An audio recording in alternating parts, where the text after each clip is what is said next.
এই সাম্প্রদায়িক সম্প্রীতি বিনষ্ট করার জন্য খোদ কাজ করে থাকে মোদি প্রশাসন এবং নানান জায়গায় মোদি সাম্প্রদায়িক সম্প্রীতি বিনষ্ট করার জন্য উস্কানিমূলক বক্তব্য দিয়েছে বলে তারা সেই রিপোর্টে ক্লিয়ারভাবে বলছে। সেই রিপোর্টে আরও যে ভয়ঙ্কর তথ্য দেওয়া হলো, ভারতের যে গোয়েন্দা সংস্থা সেই রকে নিষিদ্ধ করার জন্য আমেরিকার ইমিগ্রেশন ডিপার্টমেন্ট তাকে অনুরোধ করা হয়েছে।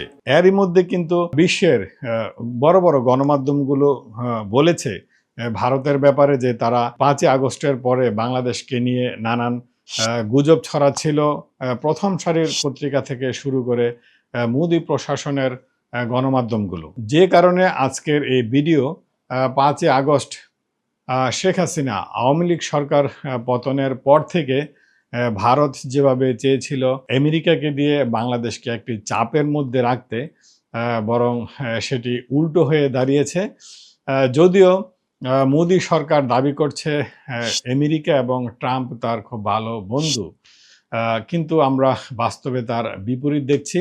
এবং 5 তারিখের পর থেকে আজ পর্যন্ত যতগুলো ইনিশিয়েট নিয়েছে আমেরিকা, সবগুলো ইনিশিয়েট ভারতের বিরুদ্ধে দাঁড়িয়েছে।